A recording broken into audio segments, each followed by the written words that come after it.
Üdvözlök mindenkit! Ez itt a Digit Podcast. Személyi László vagyok, a Future-nál vezető partnere, és társam a krimiben Szekér Zoltán, az OD&IT és a Sailing Hangar alapító ügyvezetője. Sziasztok, jó napot kívánok!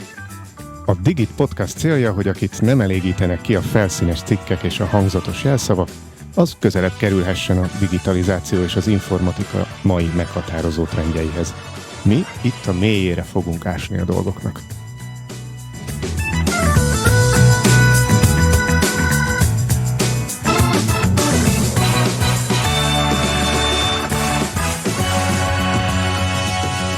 Már egy ideje foglalkoztat, hogyha azt mondjuk a mélyére ásunk, akkor valamit mégis hiányzik ezekből az adásokból. Beszélünk vezetői képességekről, IT biztonságról, folyamatokat támogató szoftverekről, virtuális valóságról, de alig foglalkoztunk eddig azzal, hogy milyen vasak vannak ezek mögött. Milyen számítógépekre, hálózati eszközökre, szerverekre, stb. Van szükségünk a sikeres digitalizációhoz. Máig kellett csak erre várni. Vendégünk Vider Máté, a Fujitsu regionális értékesítési vezetője, és Sebestyén Péter, a Fujitsu értékesítési tanácsadója. Üdvözlünk benneteket a stúdióban. Sziasztok, köszöntjük a hallgatókat. Sziasztok! Sziasztok! Máté, te elég sokat adsz elő IT-val foglalkozó közönségnek, de a Digit Podcastot jóval többféle háttérű emberek hallgatják, ezért talán kezdeném azzal, hogy hogyan érdemes csoportosítani manapság, amit hardvernek vagy magyarosabban vasnak hívunk. Mi minden tartozhat ebbe a kategóriába egy KKV számára, és abszolút ne csak a IT KKV-kre gondolj, hanem úgy általában egy magyar vállalkozói csoportra. Hogy tudjuk megkülönböztetni a szuper számítógépet az otthoni Kegyelpirítót. kegyelpirítótól? A gyerekünktől kuncsorgott wifi-től. Igen. Hát szerintem ez egy eléggé komplex és átfogó kérdés, mert az utóbbi Köszönöm. 3 évben azért szerintem a pandémia megtanított minket arra, hogy a digitális működés az nem egy hátrányos dolog, hogyha tud működni, és nem feltétlenül az jelenti a mobilitást, hogy a asztali számítógépeinket, ha otthonról kell dolgozni, akkor a villamoson hazaviszi az egész szervezet. Azt gondolom, hogy az már egy jó pont, hogyha egy szervezetnek a vezetője azon gondolkodik, hogy milyen technológiai vagy digitális megoldásokat szeretne életre hívni, hogy az ő életüket megkönnyítse. Mi ugye főként, amivel Magyarországon foglalkozunk és látunk, mi főként ugye nagyvállalatokat szolgálunk ki, államigazgatás meg versenypiacon egyaránt, tehát kifejezetten nagyvállalati infrastruktúrában vagyunk otthon, ami tulajdonképpen szervereket és minden, ami data center, az tart. De hogy akkor mondjuk nem beszéltünk még laptopokról, vagy asztali gépekről, nem beszéltünk hálózati eszközökről, nem beszéltünk adattárolókról kifejezetten, bár a szerverek azok általában tárolnak adatot is. Meg mi mindenről nem beszéltünk még? Nagyon sok mindenről, igen, igazad van. Érdekes a dolog, mert ugye nagyon összemosódnak a technológiák, tehát amíg ugye pár generációval ezelőtt különvettük a számítástechnikát a telekommunikációtól, addig most már informatikaként egy nagy integrált rendszerben gondolkodnak, akár a KKV-k is, hiszen szeretnék egybe lefedni a szolgáltatásaikat. Így aztán például, amiket említettél, hogy hálózati eszközök, vagy egyéb kiegészítők akár egy adatközpontba, azoknak a technológiája eléggé összefonódik ilyen szempontból, tehát nagyon összetett, és nem csak a KKV-knál látjuk, egyébként a nagyoknál is, ahol nagyobb informatikai szervezetek működnek, hogy attól egy kicsit küzdenek a rendszergazdák meg a mérnökök, hogy gyakorlatilag minden, amiben már 3 voltnál több van, azt már informatikai problémává kívánják tenni, tehát hogy itt most volt szó a kenyérpirítóról, de azért nincs olyan messze ez a szomorú valóságtól. Hát ezt láttuk a kameráknál, ugye volt pár adással ezelőtt szó a kamerákról, hogy a biztonsági kamera is hirtelen IP címet így kapott. Van. Ugye edge hálózatok vannak, szenzoraink vannak, Internet of Things van, Tehát, hogy nagyon sok minden beletartozik, nem csak azért, mert mondjuk a telefónia, IP telefónia lett a legtöbb cégnél, de hogy tényleg nagyon sok minden összeintegrálódott, és függőségi kapcsolatban van, és ezért a vezetőknek is szerintem nehéz megmondani azokat a felelősségi határokat, hogy ez most igazából kihez fog tartozni ez a szolgáltatás vagy problematika. És hát így eszközszinten is egyébként mi igyekszünk a tradicionális szegmentálást követni, tehát hogy igen, vannak kliens oldali eszközeink, vannak tárolóink, de ugye például a tárolókat veszük, ott is már nagyon sok felé szétágazik, hogy az most tradicionális, software-defined, nem tudom én, NAS alapú, blokk alapú, stb. Tehát, hogy mindenképpen a nagy gombócokból sok-sok kis gombóc lett, és hát ugye ugyanez igaz a szerver oldalra, meg a különböző célhardverekre, hálózati eszközökre is. És így, hogy most elindult ugye a hardware meg a felhő között, most egy elképesztő ilyen verseny van, hogy most mikor tároljuk földön, mikor tároljuk felhőben, vagy ezt hogy csináljuk meg hibridre. Ugye akkor, amikor én IT vezetéssel voltam megbízva, akkor a két típusú pólusa volt a vezetőségnek. Az egyik az, aki lobbizott a felhő iránt, mert nem akart bejönni, a másik meg, aki lobbizott az on-prem iránt, tehát hogy a föld helyben lévő kiszolgálásnál, és a büdzsé különböztette meg. Tehát ugye ennek a büdzséjét belőni, most mit javasoltak? Tehát, hogy hol tartunk ebben a tárolás kérdésben? Most már jellemzően ugye az ERP-k, CRM-ek futnak különböző megoldásokban, és adatokat tárolunk ezeken az eszközökön. Kérdezem. Az a baj, hogy sokak fejében szerintem csak ez van meg, hogy nekem tárolnom kell valahol valamit, és ahogy mondtad is, hogy költségoldalról vetítik ki először, hogy hát a felhő az lehet, hogy rövid távon mennyivel kedvezőbb, mint mondjuk egy infrastruktúrát megvásárolni 5 évre, és üzemeltetni és karbantartani. Ugye nagyon sokan azt felejtik el, hogy ezt a környezetet úgy kell kialakítani, ami nekem a legjobb, és nem feltétlenül ugye a költségeimnek is a legoptimálisabb. Mi az, ami a legjobban illeszkedik a működésemhez. Van-e olyan jogszabályi környezet, aminek meg kell felelnem, és azt tudom mondani, hogy nem minden szolgáltatást, nem minden funkciót tudok a felhőbe kirakni, és amiről ugye pont az adás előtt beszélgettünk, hogy ez a fajta megismerés, a helyzetkép a szervezeteknél nagyon sok mindenkinek nincs meg. Nem tudja, hogy hol tart. Azt nagyjából el tudja képzelni, hogy hova szeretne eljutni üzletileg, milyen céljai vannak, de azt, hogy ebben a pillanatban pontosan milyen lépéseket kell neki az elkövetkező időszakban megtennie, azt nem látja. Itt most egy nagyon fontos mondatot mondtál. Adás előtt beszélgettünk róla. De hogy most az adásban is beszélgessünk róla, hogy miről beszélgettünk adás előtt. Ez egy picit érdekes lehet, hogy arról beszélgettünk, hogy folyamatok. Ez a Laci kedvenc témája. Minden adásban megemlítjük, hogy folyamatok, és arról beszélgettünk, hogy üzleti tervezés és stratégia. Laci, mit gondolsz a folyamatokról? Kérlek, mint szakértő.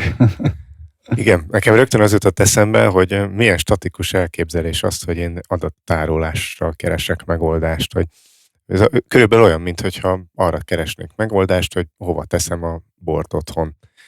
És akkor kitalálom, hogy a bornak ugye sötét kell, meg nyugalom kell, és akkor letárolom. Oké, de hogy az egy folyamat, hogy én először is honnan szerzek be bort, ajándékba kapom boltba, egyszerre veszek sokat, vagy egyenként szeretek időnként impulzus vásárolni, és utána hol fogom felhasználni? Mikor fogom kibontani? Mennyire gyakran keresek bort? Például ez egy elég praktikus kérdés, hogy ha én 1-2 naponta szeretném átnézni, hogy akkor most milyen bort válasszak, mert vendég jön, mert ajándékba adom, nem tudom, akkor nem árt, hogyha elég közel van az a tároló, és nem mondjuk egy pince a hegyoldalban, mert akkor 2 naponta ki kell kocsikáznom oda.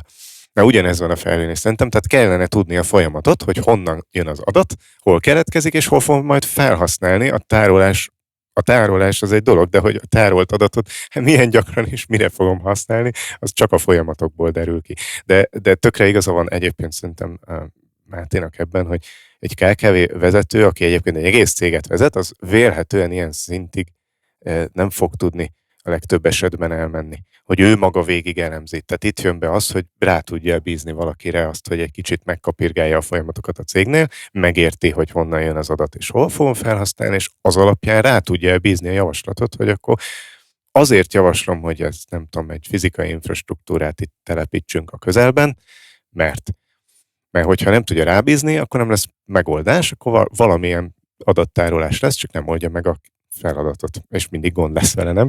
Igen, abszolút igazad van, én is abban hiszek, hogy rendszerben kell gondolkodni.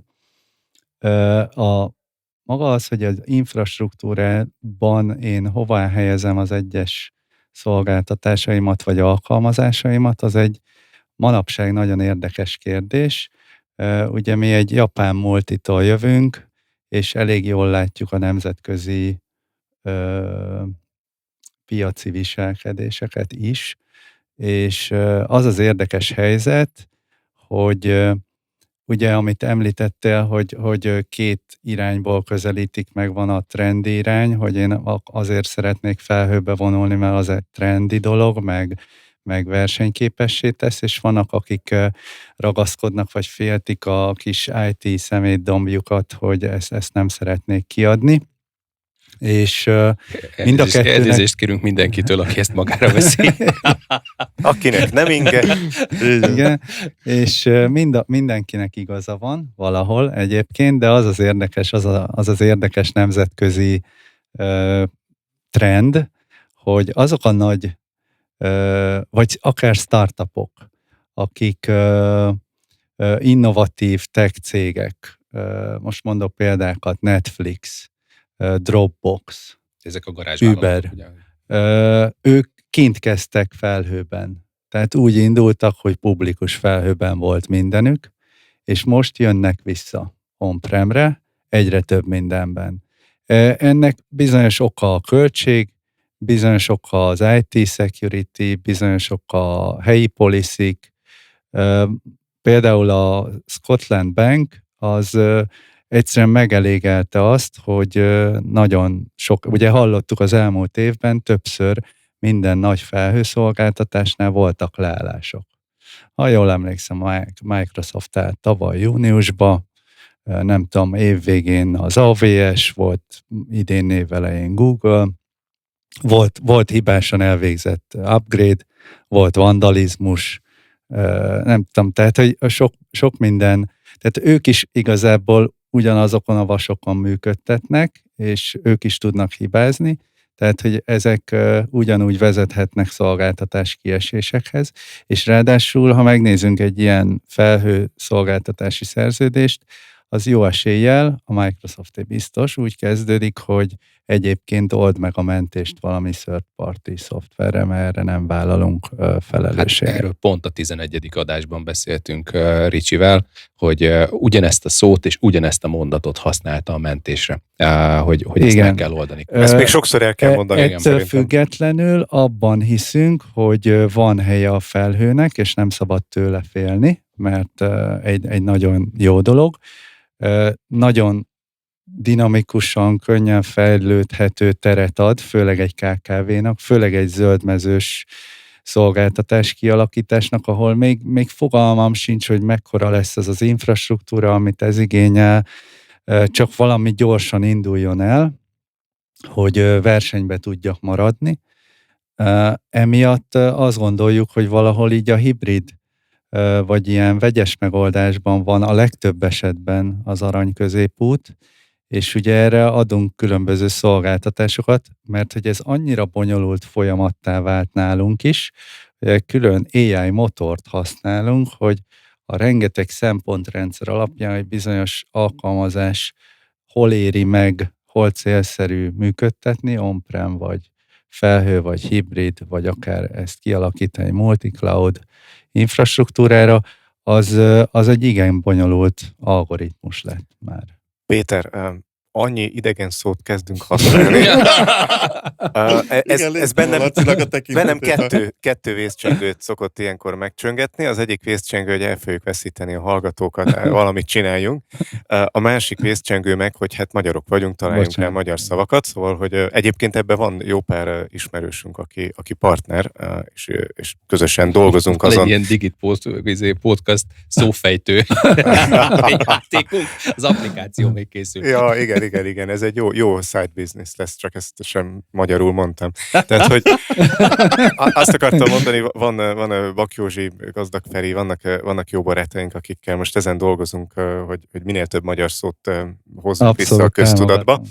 Tehát a mellékes üzletünk lesz majd az, hogy applikációt fejleszt rá Zoli. De hogy a másik vészcsengőre reagáljak, szóval, hogy koppints rá, vagy nyugodtan mindig először is.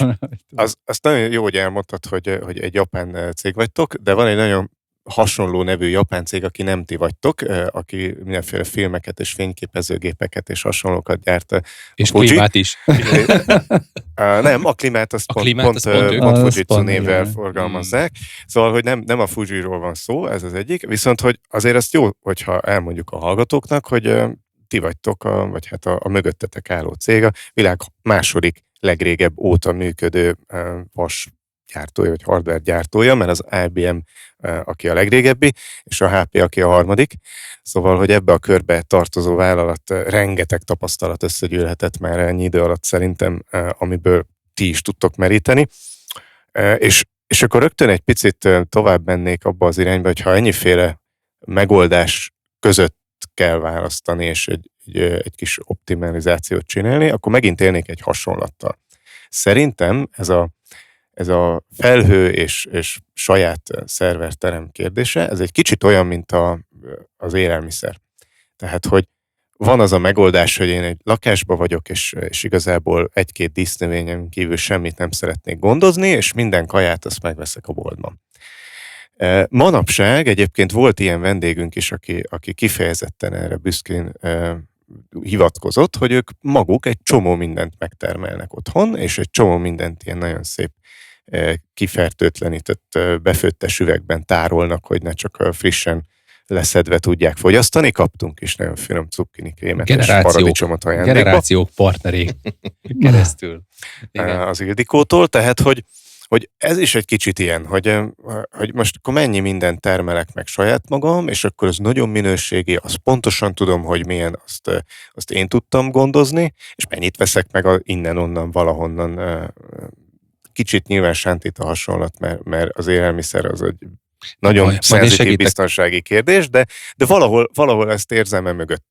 Hogy azért nyilván, hogyha az én kertemben van, akkor az van munka, meg ahhoz akkor érteni is kell.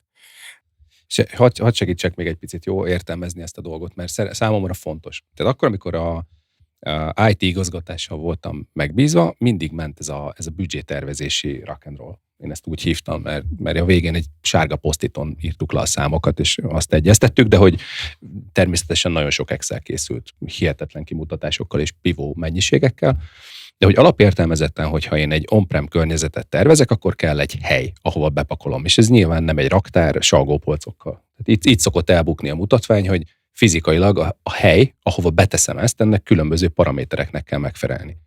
Ugye van olyan környezet, biztosan találkoztatok már ilyennel, ahol mondjuk van egy törvény, aminek meg kell felelni, vagy van egy ISO szabvány, aminek meg kell felelni, hogy fizikailag azt a felépített környezetet, azt hogy és milyen módon tudjuk ezt elképzelni.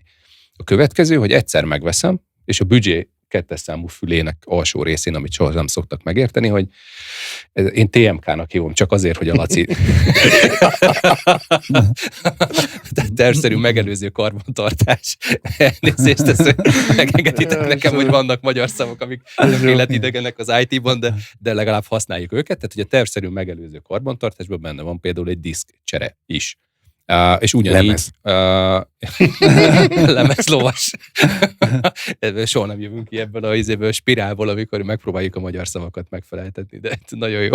Tehát a lemez csere is, de hogy ugyanide tartozik, hogyha egy vasról beszélünk, akkor nyilván a hűtés, nem véletlenül kérdeztem a klímát, tehát hogy milyen mélységig tudtok úgy lemenni, hogy egy szerver szobához tartozó vas berendezés, ha on-prem környezet van, az IT igazgatónak segíteni ennek a folyamatnak a megtervezésében.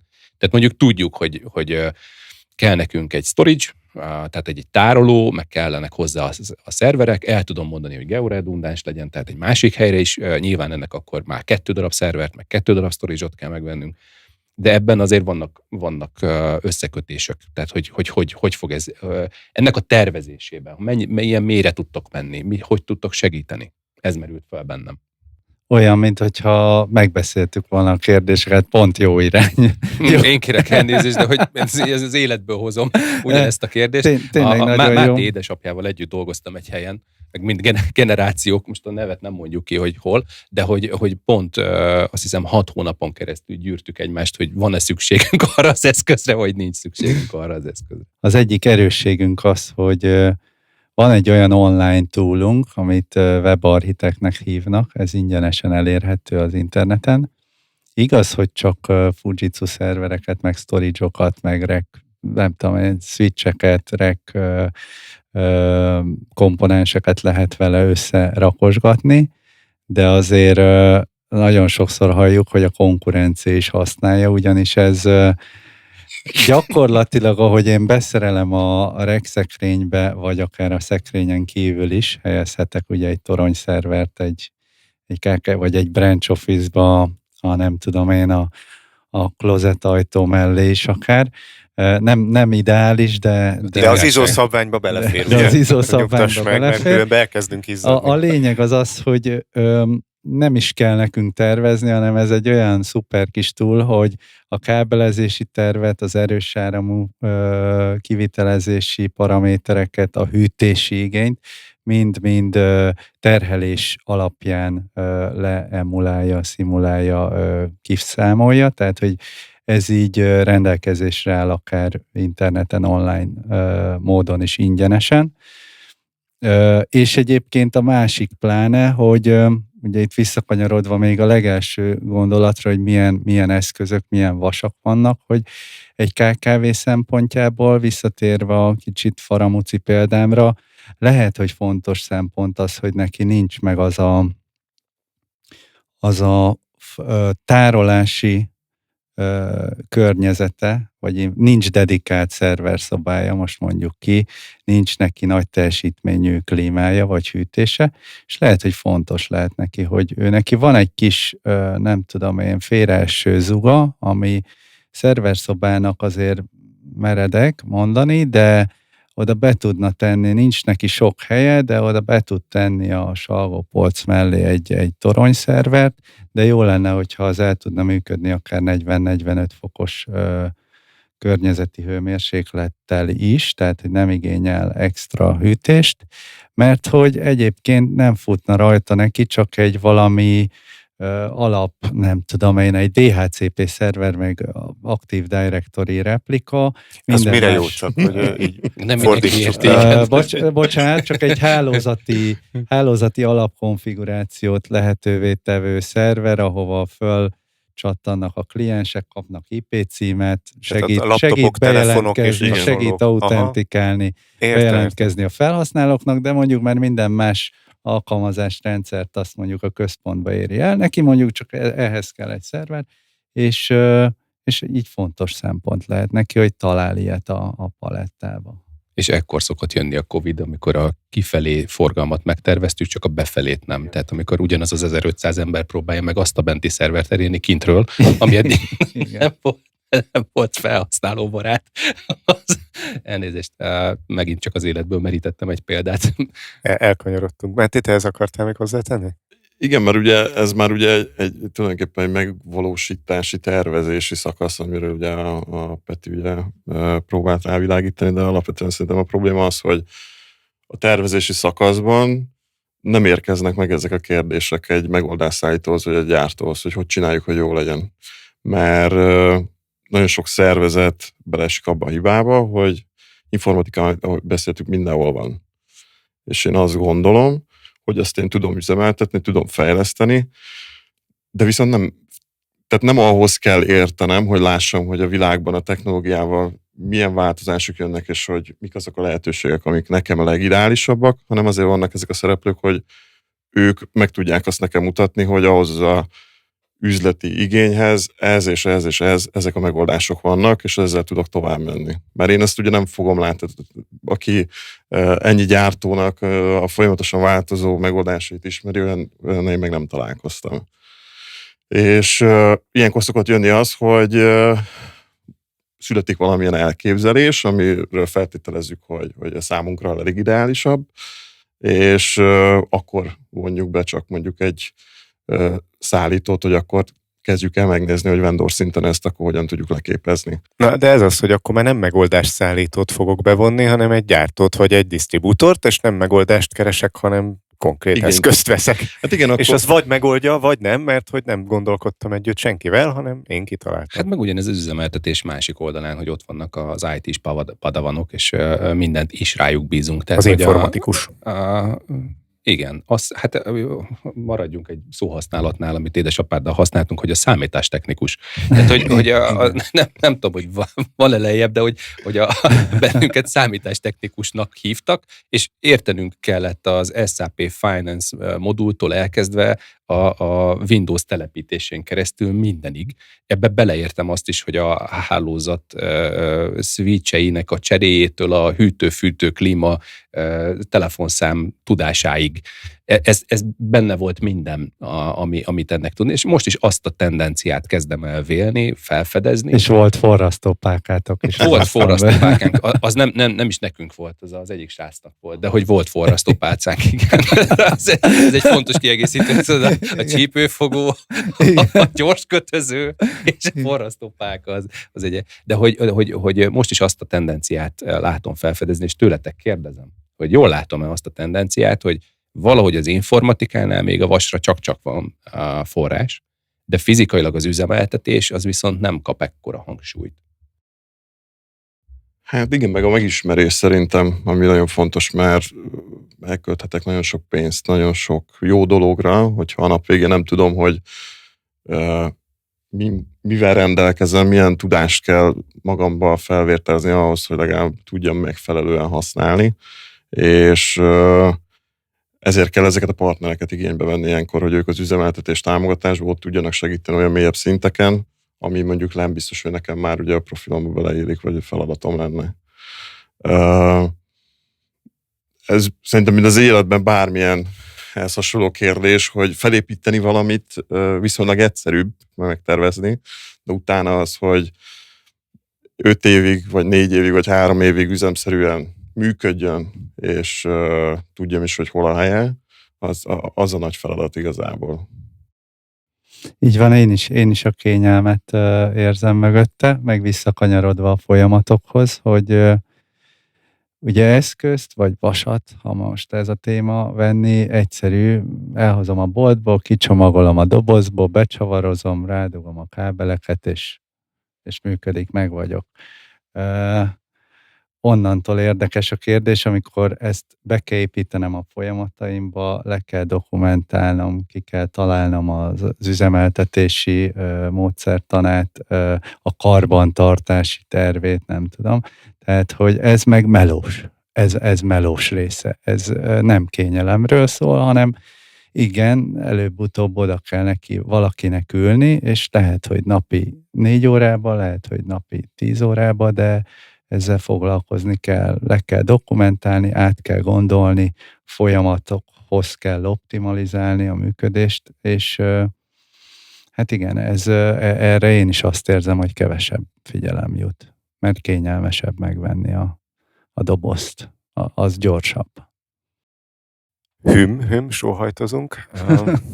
Ezen itt legtöbbször a Digit Podcastban azzal tudunk túllendülni, hogy felhívtuk rá a figyelmet, a megoldást itt erre nem hiszem, hogy lehet találni. Ellenben ennyi szakmaiság után mindenképpen föltennék egy tök más kérdést. Nekünk az a szokásunk, hogy itt a Digit Podcastban az emberekre is kíváncsiak vagyunk, és ilyen személyes témákat is beszoktunk dobni. És azon gondolkoztam, hogy a mai téma mi legyen, arra jutottam, hogy Veszprém. Egy várost választanék, ami egyébként most azért is aktuális, mert hogy Veszprém Európa egyik kulturális fővárosa az idén, hogy kinek mit jelent Veszprém. Erre lennék kíváncsi. Nekem egyszerű, mert én ott élem a mindennapjaimat, úgyhogy én Veszprémben is születtem, igaz volt egy 3-4 éves kitérőm Budapesten, még fénykoromban, ha mondhatok ilyet, és aztán 2018 magassággal visszaköltöztem Veszprémbe, mert értékeltem azt a nyugalmat és csendet, ami a napi nyüzsiben ott van, és így nekem ez az ingázás megmaradt. Most, hogyha Veszprémbe elmegy, látogat valaki igazából, nem talál szerintem olyan napot, vagy hétvégét, vagy időszakot, amikor nem jönne vele szembe bármilyen program, és kicsit fel van pésdülve a város. Úgyhogy ez az évünk, ez most erről szólt, hogy rólunk szólnak a hírek. Most ott van a nyüzsi. Igen. Hát nekem a Veszprém az sajnos ilyen átutazó város maradt eddig még. Ugyan volt ott egy-két olyan szép emlékem, hogy édesapám épületgépész, és voltak ott projektjei, amiben dolgoztak, egyszer-kétszer mentem vele, de egy időben dolgoztam a határőrségnél, akkor még volt határőrség. Informatikáztam ott is egyébként, nem útleveleket kellett ellenőriznem. De ugye a schengeni rendszer kiépítése kapcsán, illetve úgymond a belső határos végpontoknak az átalakítása kapcsán sokat jártam Szombathelyre, és a Veszprémben mindig megálltunk egy-két sört inni, aki nem vezet, persze. Mert hogy a 8-ason az volt a legjobban megközelíthető út, úgyhogy abszolút jó emlékek, csak nincs olyan kulturális vonzata nálam az én emlékeimben sajnos, amivel tudnék dicsekedni, de majd pótolni fogom. Köszi. Én Balatonalmádi vagyok, tőlem mit vártok? Igen. Nagyon szép hely Veszprém, meg tudom erősíteni. Jártam oda 5 éven keresztül, mert a középiskolát azt ott végeztem. Jó, jártam. Na ugye, mit várunk tőle? Te is ipar is volt? Aki nem volt ipar is, ez nem tudhatja, mit jelent a szó. Egy ilyen kis színes és tényleg kiegészítő történet Veszprémből, hogy ugyanaz az iskola, az ipari nevezetű iskola, az pont ugyanaz volt az angol kisasszonyok, és az én nagymamám is oda járt. De ezt így tényleg színesnek szánom. Igazából nekem Veszprém így, hogy almádi vagyok, így nem jelent se többet, se kevesebbet, mint hogy több a bevásárlási lehetőségem. De csak pont ennyivel. De pont ennyivel többet. Nem, most a programok nagyon jók voltak, fantasztikus, ez a gyárkert nekem tetszett. Tehát, hogy ezt szeretném hozzátenni, hogy az a kulturális rész, amit most behozott ez a program, azért ez egy fantasztikus dolog volt.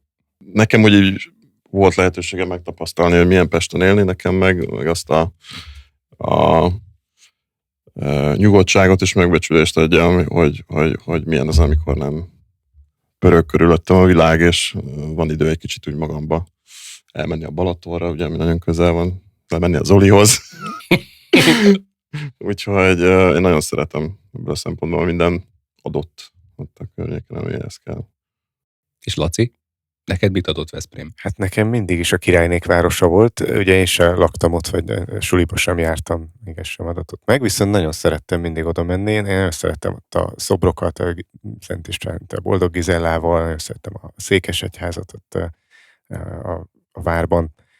És egyébként van egy személyes kötődés, mert a gyerekkori egyik legjobb barátom, a keresztapám fia, a Peti, ő elment oda szemináriumba, ő ott volt kispap, és aztán ott szentelték pappá Veszprémbe, úgyhogy még ebbe az időszakban gyakrabban is jártam a városban. Jó, nekem még így a szakmaiságban egy dolog eszembe jutott, hogy beszéltünk tényleg sokat erről, hogy most akkor valójában egy Fujitsu gyártó, de hogy megoldást is kéne tudjon szállítani, ha hagyják, akkor tud együtt tervezni, gondolkodni az ügyféllel, ha igénylik. Illetve, hogy hát nyilván vannak más gyártók, meg vannak más disztribútorok, és most ugye ez egy üzleti podcast, és a Digit podcastban nagyon gyakran elővesszük a kereskedelmi kérdéseket is ebben, és engem például az nagyon foglalkoztat, hogy most valójában például egy ilyen kis piacon, mint Magyarország, a tanácsadó disztribútor cégek között van a verseny, mert hogy ők próbálnak minél több ügyfelet minél jobban kiszolgálni, és náluk ilyen-olyan-amolyan gyártók vannak, és ezeket kombinálgatják.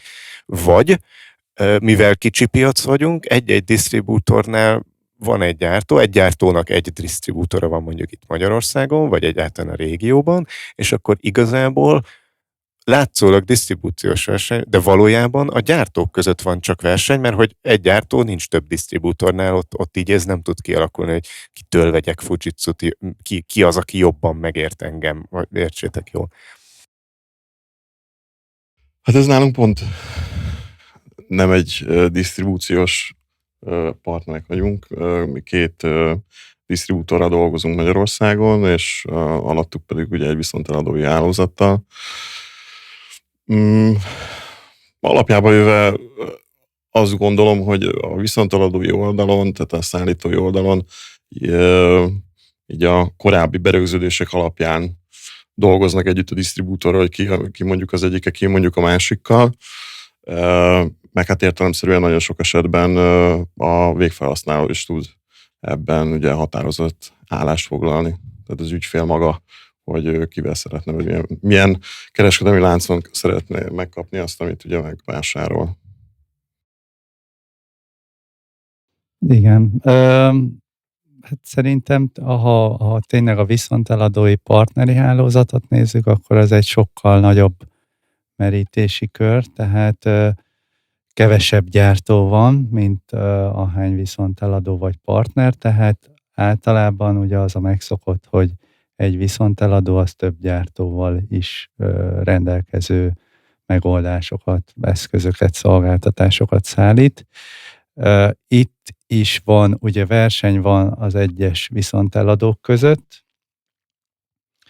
A magyarországi kispiacon azt kell, hogy mondjam, hogy elsősorban árverseny. De van ugye a gyártók között is olyan szinten, hogy mi is járunk a viszonteladó partnereinkhez, viszünk nekik sütit, meg szendvicset, hogy adjanak el több Fujitsut, ugye? De egyébként viccet félretéve, persze szeretnénk őket, majdnem azt mondtam, hogy up to date, de napra kész. Napra kész. Igyekszem. Tehát, hogy szeretnénk őket napra kész állapotban tartani az aktuális portfóliónkról, az újdonságainkról. Ugye vannak nekik programok, hogy tudnak különböző minősítéseket szerezni, ezáltal kedvezményeket kapnak a disztribútoroknál.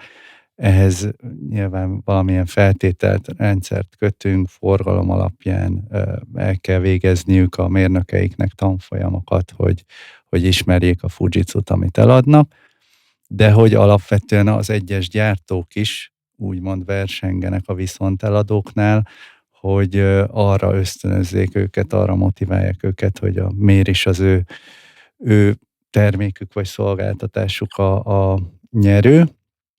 És kialakult egy olyan, szerintem jó együttélés az egyes gyártók és viszonteladók között, hogy ugye mindenki másban jó. Minden megoldás vagy terméknek van kifejezetten markáns előnye, meg kevésbé előnyös tulajdonsága, és szerencsére az ügyféligények is változók, és egy viszonteladó partnernek, vagy akár egy disztribútornak, aki viszonteladókkal kommunikál, inkább azt kell tudnia, hogy a bizonyos ügyek vagy projektek esetén felismerje azt, hogy ez a megoldás mondjuk ezzel a gyártóval a legelőnyösebb. Neki van olyan terméke, ami pont erre való. És amikor elmegyünk ilyen viszonteladókhoz, akkor pont ezt kérik tőlünk, hogy mondjátok el, hogy ti mitől vagytok mások. Hogy felismerjük azokat a lehetőségeket vagy ügyeket, ahol titeket tudunk javasolni. Ugye ebből a szempontból most én úgy érzem, hogy ez egy edukációs folyamat is. De hogy honnan kezdenétek úgy igazán az edukációt? Tehát mondjuk egy ilyen egyetemi szinten hol tudnátok ezt így megjeleníteni? Tehát ugye elkezdtünk beszélni arról, hogy a vezetőknek van egy büdzsétervezési feladata, ugye? De ahhoz már nem csak a büdzsétervezésben az IT-t kéne, hogy edukáljam, hanem azt a gazdasági vezetőt is, aki fölfogja, hogy ez egy szerver. Ennek van egy fix, meg egy változó költsége. Tehát ezt a részt, ezt ti honnan kezdenétek? Hogyha nálatok lenne a varázspálca, akkor a varázspálcával azt az oktatási részt, ezt hova húznátok? Kérdője, gondolkoztatok-e ezen? Ez egy ilyen most jutott eszembe kérdés, tehát nem biztos, hogy van rá válaszotok. Szerintem arra minden gyártó egyre jobban ráérzett és rájött, hogy az nem feltétlenül elég, hogyha az ügyfeleimet egy viszonteladó és disztribúciós hálózaton keresztül próbálom csak megszólítani, hanem közvetlenül nekem is ott kell lennem az ügyfeleknél. Pont azért, hogy lássam azokat a folyamatokat, és hogy ismerjem a szervezetnek a sajátosságait, hogy tudjam, hogy hol tudok egy olyan feladatni, amit mondjuk látunk, hogy majd meg kell valósítani, és kell benne lépni, hogy ott tudjunk lenni, hogy a gondolkodás már akkor akár velünk közösen induljon el. Ahogy a Peti is mondta, szerintem ez akkor egy ideális környezet, hogyha egy gyártó is, vagy egy viszonteladó is fel tudja azt ismerni rendszerintegrátorként, hogy mi az a 10 feladatból az a 3, amiben jó vagyok, van jó tapasztalatom, jó referenciám van, és meg tudom tényleg csinálni. Mert aki azt vélelmezi, hogy mondjuk 15 gyártóval, 20 gyártóval létező megoldásokat is leszállít, mert hogy annyit kitűz az zászlóshajórájára, az nem feltétlenül optimális, mert nem fog minden 15-höz érteni. Tehát általában akkor tud ez hatékonyan működni, hogy tudom, hogy mi az a 2-3, ami ez a legjobban értek, és hogy maximális biztonsággal ki tudom szolgálni az ügyfeleket. Ezek szerint ez nálatok is egy folyamat volt a Fujitsun belül, hogy szűkítsétek a portfóliót, jól értem? Nem, igazából én a másik oldalra értettem, tehát a rendszerintegrátorokra és a disztribúciós partnerekre. Tehát én amikor egy szervezet informatikai vezetőivel beszélgetek, és mondjuk megnézzük, hogy egy adott évre mik azok a feladatok, amiket látunk magunk előtt, akkor abban hiszek, hogy nem mindig mindent minden áron kell elhozni, mert az sokkal nagyobb kárt is tud okozni, hogyha valamitre azt mondom, hogy igen, abban én profi vagyok, és csukott szemmel meg tudom valósítani azt, amit te elvársz, és a nap végén meg nem olyan lesz, akkor ez mind a két félnek kellemetlen, de azt tudom mondani, hogy ebből a kettőből szeretném megpróbálni magunkat, mert ebben tényleg jók vagyunk.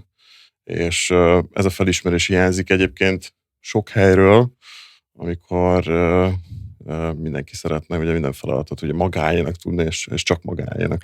De ez eszembe juttatott egy másik szempontot, amikor készültem, a fejembe volt, hogy ha most valaki KKV vezetőként, vagy beszerzési vezetőként hallgat minket, ne gondolja már azt, hogy egy disztribútor, egy megoldás szállítóval elég kapcsolatot fenntartani, kialakítani. Ne úgy szerezze be, hogy akkor nekem most kell egy IT infrastruktúra beszerzési partner, és akkor tőle veszek meg mindent, akkor lesz a legolcsóbb, mert megversenyeztetem. Nem lesz olyan, aki mindenhez fog érteni. Jó, most nyilván lehet egy nagyon speciális tevékenységű KKV, ahol tényleg csak nagyon kevés dolog kell, de egy picit is összetettebb, több üzletággal vagy szolgáltatással bíró cégnél ez szerintem nagyon veszélyes, nem gondoljátok?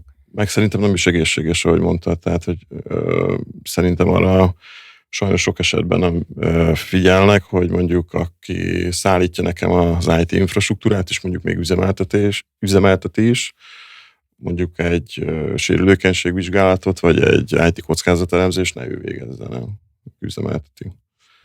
Tehát, hogy ez ebből a szempontból szerintem egy olyan kérdés, amit még sok szervezet nem lát át, mert hogy akkor legalább egy kézben megvan minden, egy szállítóval kell foglalkoznom, és akkor ők mindent megcsinálnak A-tól Z-ig, csak a nap végén mindenki saját magammal már próbálja ezért hajtani a vizet, tehát a saját igényeit néha előtérbe helyezi mondjuk az ügyfél igényeivel szemben, amikor mondjuk soha nem felejtem el, hogy egy olyan nagy webshop tervezési projektben voltunk egyszer benne, ahol a webshopnak a sérülékenységét kellett vizsgálnunk a fejlesztési folyamatban, és ugye a fejlesztő partner ebből a szempontból nehéz helyzetbe került, hiszen ugye a fejlesztési folyamatosan csúszott, mert ugye láttuk folyamatosan ugye a hibákat. És ugye a fejlesztő partnernek mi a elsődleges célja, hogy a szerződés szerint határidőről átadja a fejlesztést. Nekünk ugye meg az volt a célunk, hogy azokat a hibákat feltárjuk, ami később ugye kockázatot jelent ugye a szervezet számára. Ez egy nagyon fontos mondatod volt most, és szeretnék rögtön rákapcsolódni, hiszen van azért az ODN IT, mint security szolgáltató, tehát hogy nekünk a kockázati mátrixnak azért a végén ott van, hogy ezeket a rendszereket használjuk. És hogy ezeket a rendszereket csak úgy tudjuk használni, főleg most így a legutolsó felmérések azt mutatják, hogy az AI megjelenésével egyre elmosódik ez a ki is a valós személy, és hogyan autentikáljuk fizikailag a rendszerben. Tehát az, hogy a human security, kvázi hogy férünk hozzá a rendszerhez, meg hogy tudjuk ezt az egészet jól működtetni, az egyre nagyobb szerepet kap már akkor, amikor a vasakhoz tartozó teljesítményeket is megtervezzük. Mert hogy fizikailag ki is kéne szolgálnunk. Tehát, hogy beszéltünk arról, hogy Active Directory, de ez azt is jelenti, hogy nekem van egy olyan rendszerem, ami beengedi ezt a felhasználót. Egyébként hogy tudom beengedni a felhasználót, hogy a HR-nek a munkaköri leírásával van összekötve, és jogosultságokat adtam. Amikor így kicsit nagyobb kontextusba helyezzük, akkor kiderül, hogy ez meg már egy költségtervezési kérdés, mert hogy mennyibe kerül az Active Directory azon a szerveren futtatva. Ezek mind-mind pénzügyi és finanszírozási kérdések, ami egyébként security kérdés, mert ugyanez az ember, és a felmérések ezért kezdtem el ilyen kicsit bőrére engedni, hogy jellemzően az AI megjelenésével egyre több az a kártékony felhasználó, aki egyébként szándékosan okoz kárt. Nagyobb a kitettség, igen. Ugye te az oktatásnál a viszonteladói disztri hálózatot fogtad meg, hogy ügyfél oldalról, vagy végfelhasználói oldalról. Ha nekem lenne varázspálcám, ugye két fontos személyt gondolok én is az informatikai fejlődésnek a meghatározójában. Jó, lehet 3 is, de ahhoz, hogy elinduljon, ahhoz 2 fontos van. Az egyik mondjuk így, hogy CEO, vagy nem ilyet nem használ, ügyvezető. Mondjuk úgy, hogy aki a tulajdonos, vagy aki egy személyi top vezetője az üzletnek, aki a tényleges első számú döntéseket hozza, első számú döntéshozó, legyen ez. A többit őt is képezném, igen. A másik fontos személy az, ugye, akinél a pénztárca van, a gazdasági vezető. És ugye a legtöbb szervezetben az informatikát beteszik a gazdasági divízió, gazdasági osztály, szervezet alá, ez az, igen.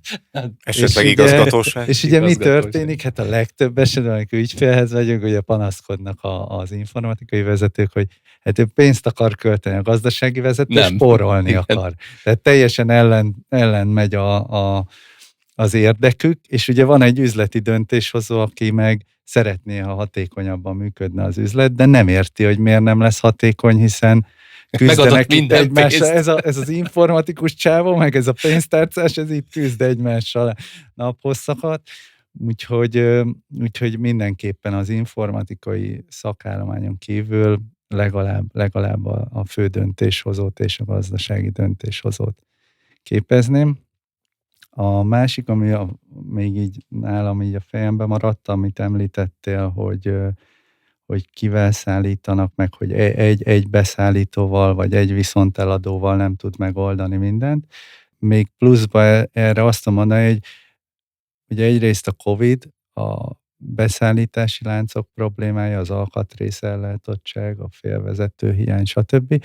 Hozott egy olyan érdekes szituációt, hogy voltak azért olyan viszonteladók, vagy akár disztribútorok, ahol máshogy fogyott a raktári készlet, és ugye bizonyos fokig eltértek attól, hogy ki tud szállítani, meg mikorra. És emiatt sem jó egy lábon állni, azt gondolom, de a legtöbb cég meg azt vesszük észre, hogy egyre nyitottabb arra, hogy ilyen hogy multivendor, de hogy ilyen több gyártós infrastruktúrát épít ki, hogy ne csak egy függősége legyen. Ez IT security oldalról is egy meggondolandó dolog, hiszen ugye, hogyha nekem van egy eszközparkom, ami ugyanaz az észjárás szerint működik, legyen az hardveres komponens és az alatta lévő, vagy azon lévő alacsony szintű kódokra gondolok, akkor az ugyanazokat a sérülékenységeket fogja hordozni, még ha ezt.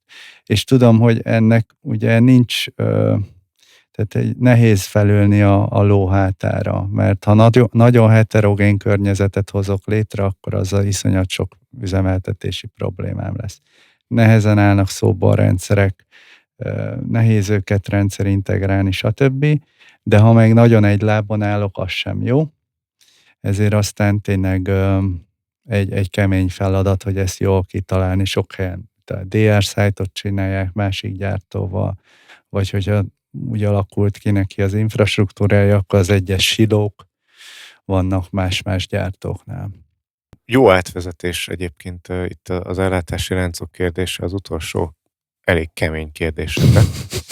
De ezt nem akartam kihagyni, mert hogy tényleg azt látom, egyre inkább azt látom, hogy körülöttünk forrong a geopolitikai helyzet a világban, és nagyon sok korábban megszokott működésmód az országok meg a szállítmányozás terén megváltozik.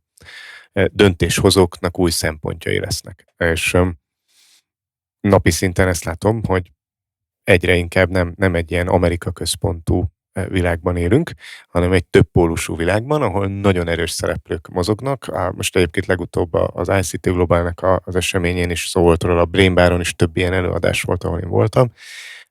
Ott nagyon erős Kína, bizonyos szempontból hozzánk közeliség szempontjából mindenképpen nagyon erős Oroszország, nagyon erős India, egészen elképesztő módon erősödik Közép- és Dél-Amerika, ami főleg a világ másik felén érdekes, de ilyen szempontból akár nálunk is. Szóval, hogy ti egy japán gyártónál dolgoztok, aki Európába is szállít, de hogy lecsapódik nálatok bármi ebből, hogy változik ez a világrend? Szerintem ami elsődlegesen itt fontos ugye megegyeznünk, hogy nekünk a gyártás az ugye Európában történik, amiből ugye az európai piac. Egy jó nagy része. Így van, tehát amiből az európai piacot ugye kiszolgáljuk.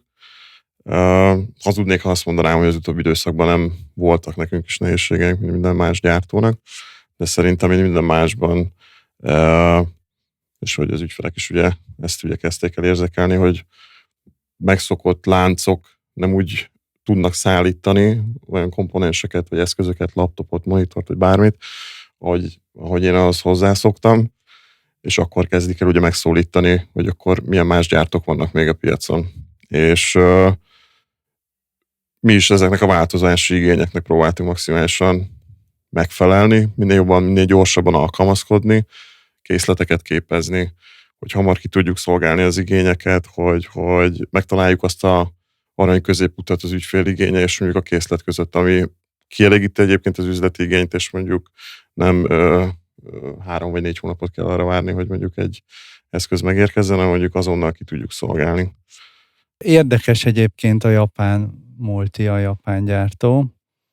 Alapvetően annyira szegmentált a Fujitsu piaca, hogy még a keleti részen, főleg ugye Japánban, ott nagyon széles portfóliója van. Azt szokták a régi kollégák mondani, amikor még idejöttem a céghez még 17-ben, hogy ilyen ship to chip, tehát hogy tényleg minden van, még hajó is, tehát hogy mobiltelefon, klíma, ugye beszéltünk, stb. De ott ugye a japán észjárás az abszolút, az sok mindenre hasonlít, de nem az európaihoz, meg nem az amerikaihoz. Egészen más piaci felfogás van abból, hogy hogyan képzelik el a versenyt, mi náluk a gentleman agreement, hogyan képzelik el azt, hogy szóbeli ígéretek, stb. Vagy marketing szöveg, mit merünk leírni egy adatlapra. Ez egy érdekes volt nekem is megfigyelni, amikor összehasonlítom más gyártónak. Ugyanaz a terméke, tudom, hogy ugyanaz a belseje, és mégis ki mit máshogy értelmez. Ugye mindenki, tehát hogy a legtöbb esetben Intelt hozunk, Brocade, vagy Broadcom chipsetet vásárolunk nagyon sok eszközeinkbe.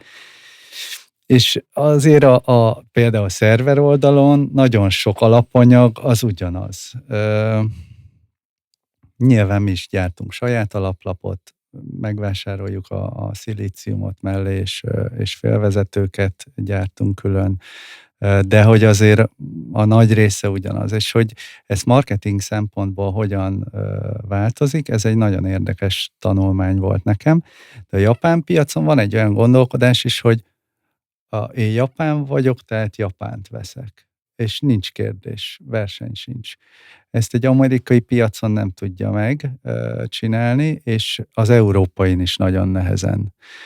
Bizonyára hallottátok ti is, aktuális info a Fujitsu-ról, hogy kliens oldali eszközökbe kivonulunk jövőre Európából. Ez más piacot egyelőre nem érint, de egyszerűen az volt a japán felfogás, most visszatérve a többpólusú megosztott versenyre, hogy nem akar versenyezni az olcsó kategória. A notebookjaink például mindegyik made in Japan, ott gyártják. Azért egy japán kéz által csinált notebookot, vagy tesztelt notebookot azon a bekerülési áron nehéz megversenyeztetni egy kínaival. És nem is akarják a japán vezetők. Úgy vannak vele, hogy minket megtalálnak azok, akiknek ez szempont, a minőség. Ez nem az európai piac most, úgy látják, és nem akarnak nagyobb piaci részesedést. Ez érdekes. Egy szűkülő piacon tegyük hozzá, mert Európa, igen, akárhonnan is nézem, egy szűkülő piac. A világ összes többi régiója ez ellentétben egyébként növekvő piac. Ha nem egy országot, hanem regionális szinten nézzük. Ennyi fért bele a mai adásunkba. Én nagyon boldog vagyok, csomó kérdésemre választ kaptam. Abban bízhatok, hogy talán a hallgatók is néhány kérdésükre választ kaptak. Péter, Reméljük. Máté, köszönjük, hogy itt voltatok. Mi köszönjük. Mi is a lehetőséget. Köszönjük szépen.